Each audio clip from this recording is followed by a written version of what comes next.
Assalamualaikum warahmatullahi wabarakatuh. Salam sejahtera buat kita semua. Perkenalkan, saya Irma Andrianti, SPDMT, merupakan salah satu dosen tetap dari program studi S1 Teknik Industri, Sekolah Tinggi Teknologi Migas Balikpapan. Pada kesempatan ini, saya memaparkan implementasi pembelajaran pada mata kuliah Sistem Pendukung Keputusan yang saya ampu berdasarkan konsep DIA, yaitu Delivery, Interaktif, dan Assessment, sebagai bagian dari pernyataan diri, unjuk kerja Tridharma Perguruan Tinggi atau PDB UKT-PT untuk sertifikasi dosen tahun 2026, khususnya di bidang pengajaran. Mata kuliah Sistem Pendukung Keputusan merupakan mata kuliah pilihan di program S1 Teknik Industri yang diberikan pada saat semester 7 dan memiliki bobot 3 SKS. Sesuai dengan rencana pembelajaran atau sering disebut kita juga dengan RPS, mata kuliah Sistem Pendukung Keputusan memiliki CPMK atau Capaian Pembelajaran Mata Kuliah. Adapun CPMK dari mata kuliah Sistem Pendukung Keputusan sebagai berikut. Pertama, mahasiswa mampu menjelaskan konsep, komponen, dan fungsi sistem pendukung keputusan. Kedua, mahasiswa mampu menganalisis dan memodelkan permasalahan keputusan menggunakan metode pengambilan keputusan multi kriteria. Ketiga, mahasiswa mampu menerapkan model sistem pendukung keputusan dalam menyelesaikan kasus nyata pada bidang industri.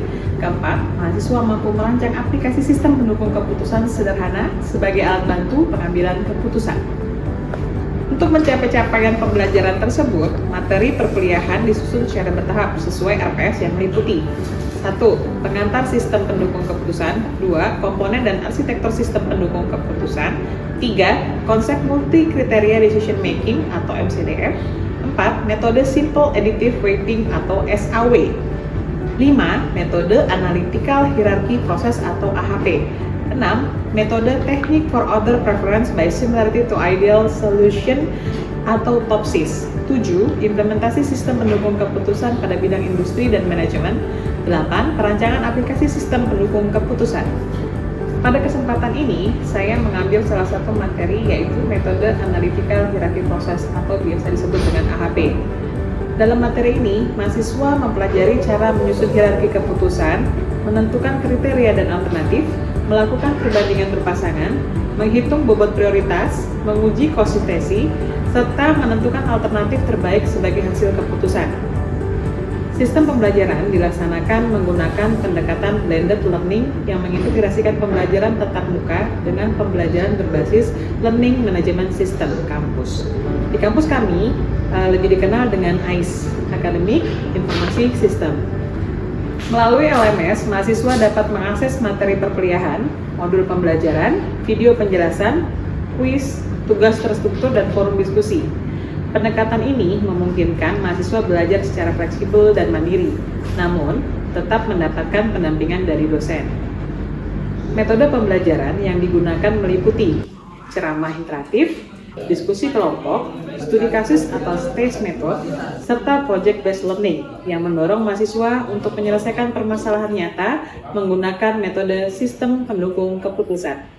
Pada aspek interaction, saya berupaya membangun suasana pembelajaran yang aktif, kolaboratif, dan berpusat pada mahasiswa. Interaksi diawali dengan pemberian studi kasus yang dekat dengan dunia industri. Sebagai contoh, mahasiswa diminta menentukan supplier terbaik berdasarkan beberapa kriteria seperti harga, kualitas, ketepatan pengiriman, dan pelayanan. Mahasiswa kemudian berdiskusi dalam kelompok untuk menentukan bobot kriteria menggunakan metode AHP.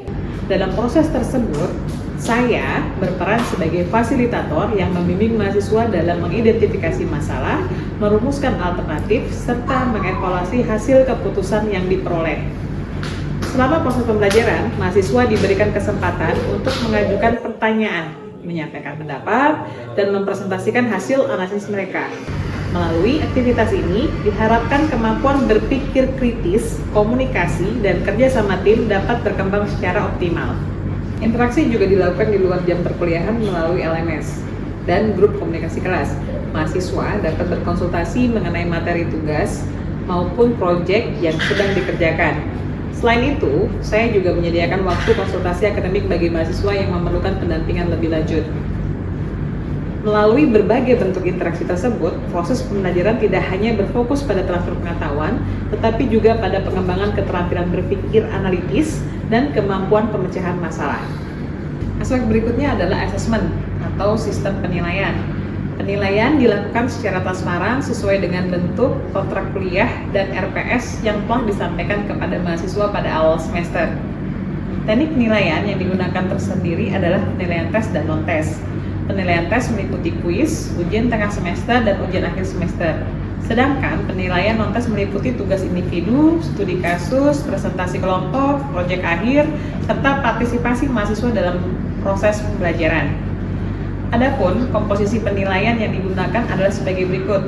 Partisipasi atau keaktifan di diskusi diakui sebesar 10%, tugas individu dan kelompok sebesar 15%, presentasi studi kasus sebesar 15%, kuis dan evaluasi pembelajaran sebesar 10%, ujian tengah semester sebesar 25%, proyek akhir atau ujian akhir semester sebesar 25%.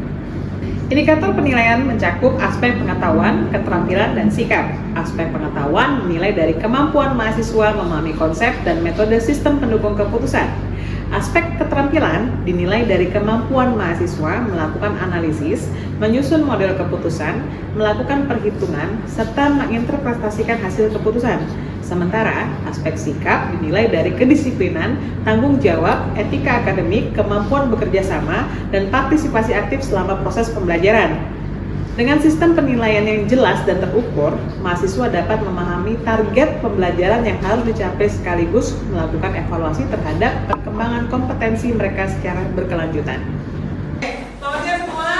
Iya. Oke, hari ini kita perkuliahan mata kuliahnya apa?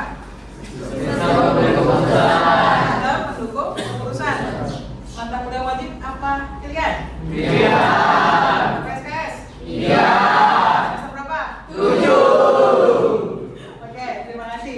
Untuk selanjutnya saya akan mengabsen tanggung jawabnya biasa kita absen serahkan pada kelas. Ada semua laporan ke kelas?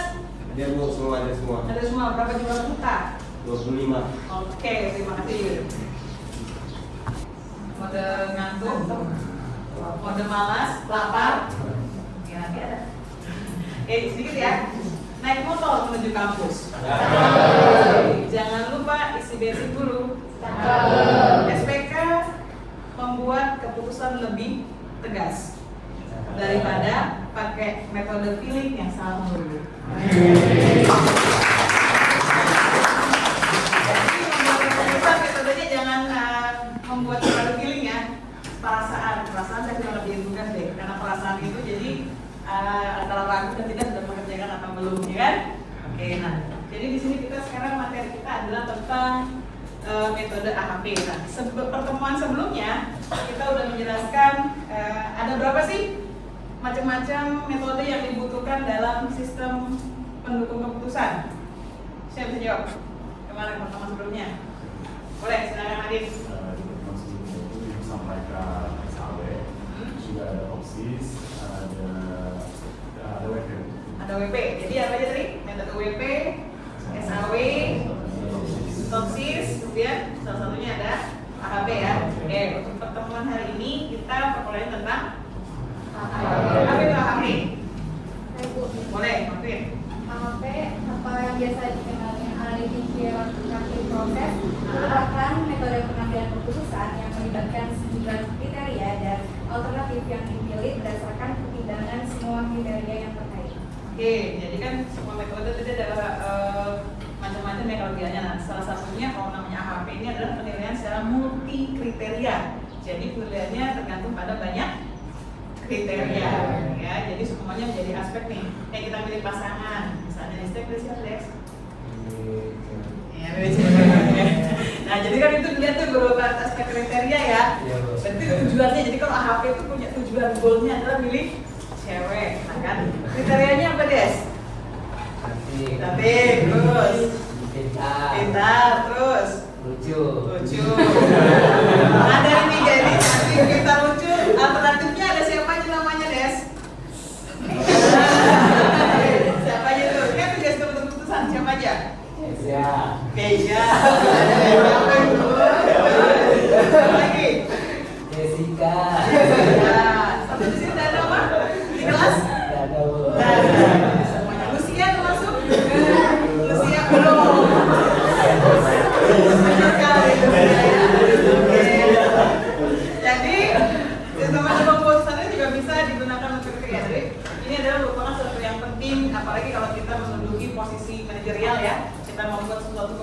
keputusan yang harus kita gimana, misalnya kalau di gudang ada overstock, kita tempat putus harus gimana nih, barang yang overstock kita apain, apalagi kita jurusan teknik industri ya kan. Terus kita apabila ada terjadi misalnya di ASC ada kecelakaan pertolongan pertama apa yang kita harus segera ini, kita harus membuat decision maker, jadi kita sendiri membuat keputusan. Tapi di dalam membuat keputusan itu juga kita lihat harus ada beberapa kriteria ya. Sampai sini lanjut. Oke, next. Nah, jadi tadi sesuai dengan disampaikan Alvin bahwa AHP itu adalah pengambilan keputusan dengan sejumlah kriteria. Nah, pertama kali metode AHP ini oleh Profesor Thomas Al-Sarti. Beliau adalah seorang guru besar matematika dari Universitas Pittsburgh pada tahun 1970. Lama ya, 1970 kan sudah di mana itu? Belum ada. Belum direncanakan. Oke, lanjut. Nah, tentunya di sini ada dalam AHP itu ada beberapa prinsip utama ya. Ada decomposition, ada comparative, ada judgment, dan logical consistency. Nah, di sini nanti kita akan belajar beberapa prinsip utama dalam pemecahan masalah dalam metode AHP. Sampai sini. Nanti kita akan ada pertanyaan quiz kecil ya. Next. Nah, di sini ada beberapa tahapan metode AHP. Jadi dalam memulai metode AHP itu yang pertama itu ada dekomposisi masalah. Jadi kita nama lazim biasanya mengidentifikasi masalah dulu. Yang kedua itu kita melakukan penilaian atau pembobotan untuk membandingkan elemen-elemen. Nah, sama di sini AHP, mungkin metode-metode yang lain seperti MMA ataupun juga ada kalian menggunakan bobot ya. Sama tadi kriteria dari Destio, cantik, lucu, atau pintar. Jadi punya bobot nih, cantiknya maunya berapa persen dari semua 100% misalnya. Cantik, pintar, lucu, cantiknya itu mau berapa persen? Berapa persen ya? 80%. Cantik, tapi cantik itu relatif ya. Soalnya di sini belum ada yang cantik selain saya. Kenapa? Kenapa ya? Kenapa saya bilang begitu? Karena kita ibu sendiri. Karena judgment ibu. Kerjaan dulu? Bukan, karena saya sudah ada pengakuannya. Saya pengakuan kan? Suami saya sudah ngaku saya nikah kan? Saya sudah mendapat pengakuan dari suami saya dan dinikahi, berarti saya cantik. Intermezzo ya. Oke. Yang kedua, penyusunan matriks dan uji konsentrasi. Nah, ini matriks digunakan untuk apa? Apa itu matriks?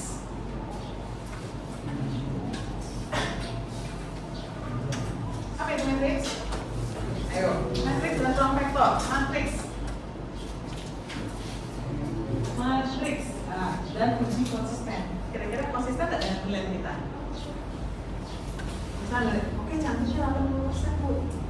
Ternyata pas lihat ternyata kalau ini mencetak pintarnya lebih pintar ternyata. Saya suka dengan pintaran berubah. Dengan berubah dengan saya, obat saya, matriks penilaian saya berubah. Apa itu susunan ya? Nah, berarti apa yang berubah kan jadi.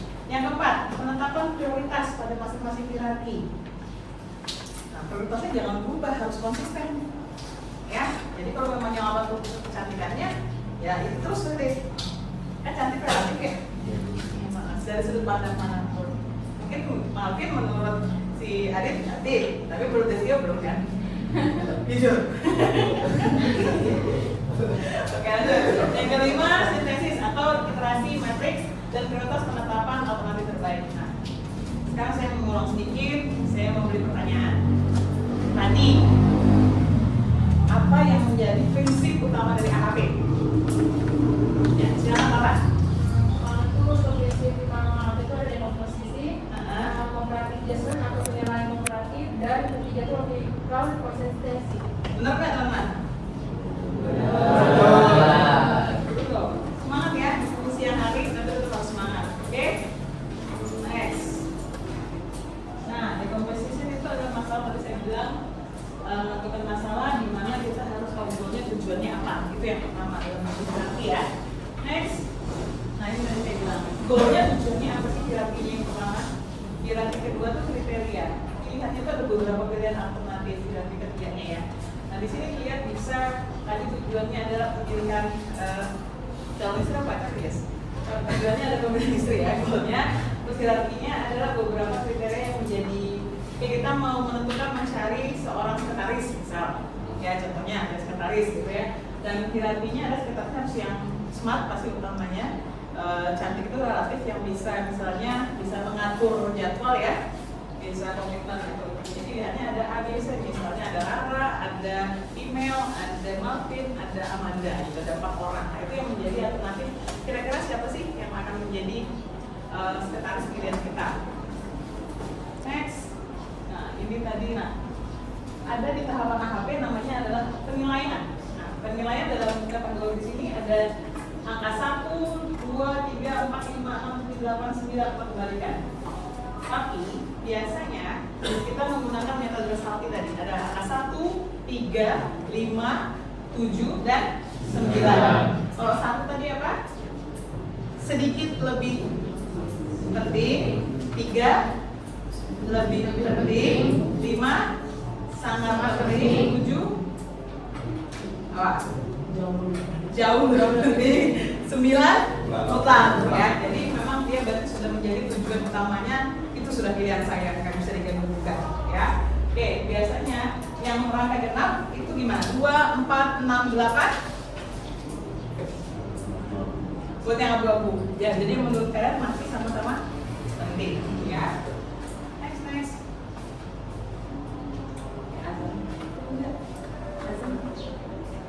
Kriteria ya, untuk memilih kriteria. Jadi tugasnya di sini pemilihan supplier, bahan baku untuk PC bagi bersama. Nah, deskripsi masalahnya di sini kita punya 3 supplier X, Y, dan Z. Nah, untuk menentukan supplier terbaik, pihak manajemen menyepakati 3 kriteria utama yang menjadi dasar penilaian. Nah, kita setiap kelompok membuat bobot ya atau kriteria untuk setiap yang pertama. Yang pertama itu adalah jadi nanti kalian membuat diskusi. Nah, ini ada 4 kelompok kan? Kelompok 1 kan? Kelompok 2, 3, 4. Perhatikan kelompok 1 mana kelompok? Nah, membuat matriks perbandingan antar kriteria. Tadi kriterianya ada apa ya? Harga, dalam batas waktu sama kualitas. Nah, silakan kalian kita beri penilaian bobotnya ya. Kelompok 2. Kelompok 2 boleh matriks perbandingan alternatif berdasarkan kriteria harga. Tadi ada berapa supplier? 3. Ada X, Y, dan Z. Silakan memberikan alternatif perbandingan kriterianya ya. Berikan nanti peserta justifikasinya apa. Kelompok 4 matriks perbandingan alternatif berdasarkan kriteria kualitas. K. Mana? 3 ya. Nanti ya membuat analisis juga justifikasi memberikan nilainya seperti apa. Kelompok 4. Silakan buat matriks perbandingan alternatif berdasarkan kriteria ketepatan pengiriman. Silakan. Saya kasih waktu 5 menit dari sekarang. Seperti justifikasinya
Mana yang lebih penting? Nah, jadi sebelum membuat pasangan, tentukan prioritas yang lebih penting. Jadi kalau misalnya satu, perbandingan antara kriteria tadi nomor satu ya, harga, kualitas sama KP. Tentukan prioritas dulu yang paling penting. Sebelum kita tentukan bobot, buat dulu mana prioritas yang paling penting menurut kalian dalam sebelum menentukan perbandingan. Jadi tetap prioritasnya lebih penting di sini. Di harga, kualitas, kalau lebih penting sini ya ini, kalau lebih penting kualitas di sini ya. Mana? Ingat pelajaran pengisiannya kan? Kalau ini nomor 1, 2, 3, 1, 2, 3. Tadi ada 1, ini kalau ini yang sama 1 kan? Nah, jadi kalau 1,2 mana yang lebih penting? Kalau 2,1 mana yang lebih penting? Ya, ingat tentukan prioritas dulu.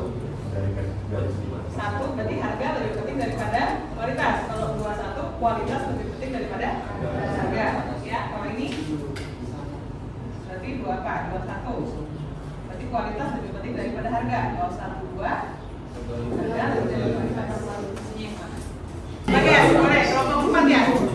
Oke, silakan mereka. Kelompok 4 adalah matris perbandingan alternatif berdasarkan kriteria kecepatan pengiriman. Gimana? Boleh berdiri. Yang mana? Yang enak. Oke. Ini dari ya, nilai tentang Saya pengiriman. oke, boleh. Baik Bu, jadi ini kan ada tiga Diberikan temannya dulu kan? Boleh.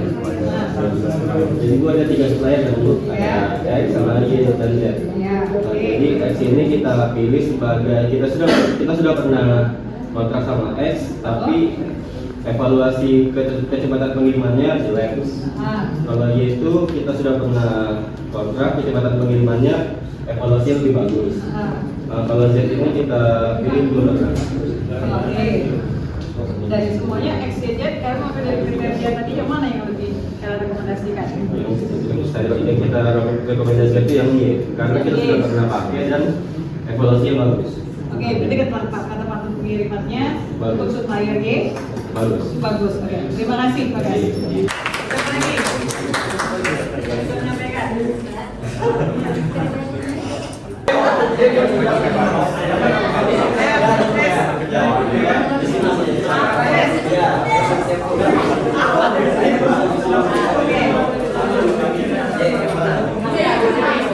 Teman-teman, materinya kelompok berapa, Des? Kelompok 3.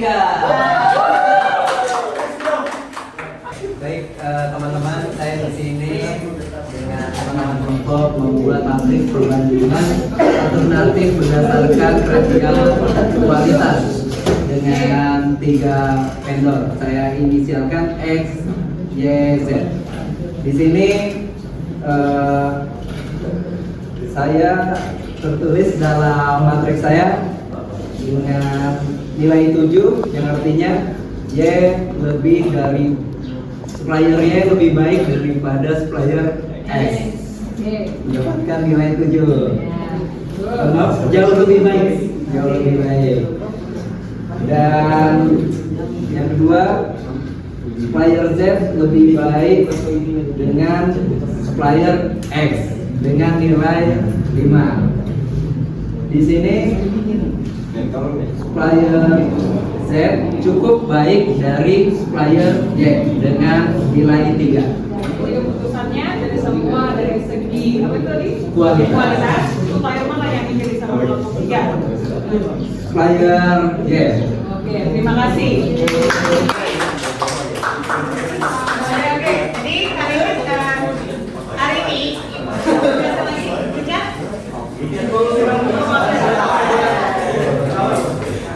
Atau sudah cukup? Cukup aja pertandingannya ya. Jadi ibu anggap hari ini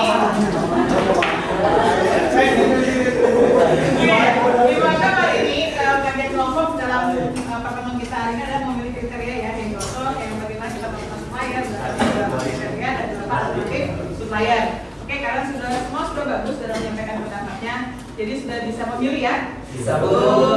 Bisa memilih ya? Bisa, Bu. Untuk selanjutnya, pertemuan selanjutnya kita ibu ada tugas buat kelompok yang lain ya. Jadi setiap kelompok ada tugas. Yes ya. Jadi untuk pertemuan selanjutnya, silakan tiap-tiap kelompok membuat hitungan bobot prioritas tadi dari yang nilai yang sudah kalian kriterianya. Itu sudah hitunglah bobot prioritas global untuk ketiga kriteria tadi ya. Hitunglah bobot lokal, lakukan sintesis akhir, kemudian uji konsistensinya berapa. Ya, jadi dari semuanya itu kita bisa memilih yang lebih akurat berdasarkan metode AHP ya. Sampai sini cukup, ada pertanyaan? Ya.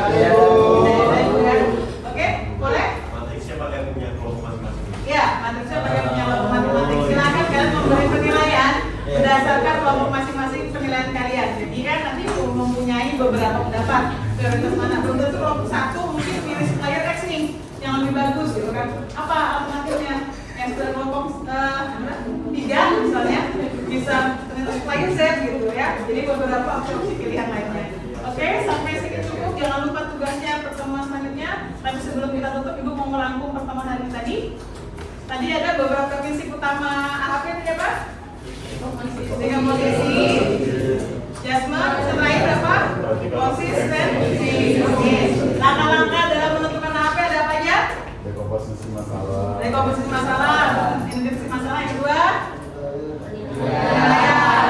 Tiga, penyusunan matriks ya. Keempat, ada prioritas 5. Sintesis. Nah, udah ada berapa sih? 5. Oke, tepuk tangan untuk kalian semua.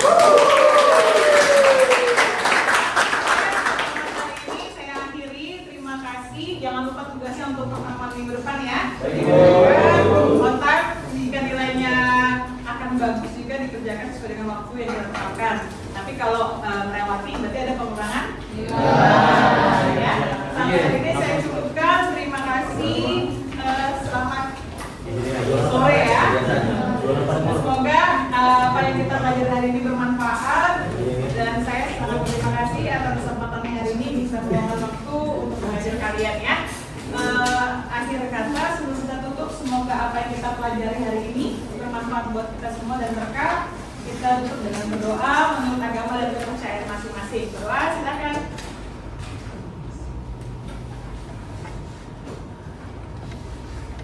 Terima kasih, saya akhiri hari ini. Kesalahan hanya milik saya seorang ya, dan kesempurnaan hanya milik Allah. Saya mohon maaf sebesar-besarnya. Terima kasih. Assalamualaikum warahmatullahi wabarakatuh dan selamat sore. Waalaikumsalam warahmatullahi wabarakatuh. Demikian tadi pemaparan implementasi pembelajaran pada mata kuliah Sistem Pendukung Keputusan yang saya ampu dengan konsep DIA, Delivery, Interaktif, dan Assessment.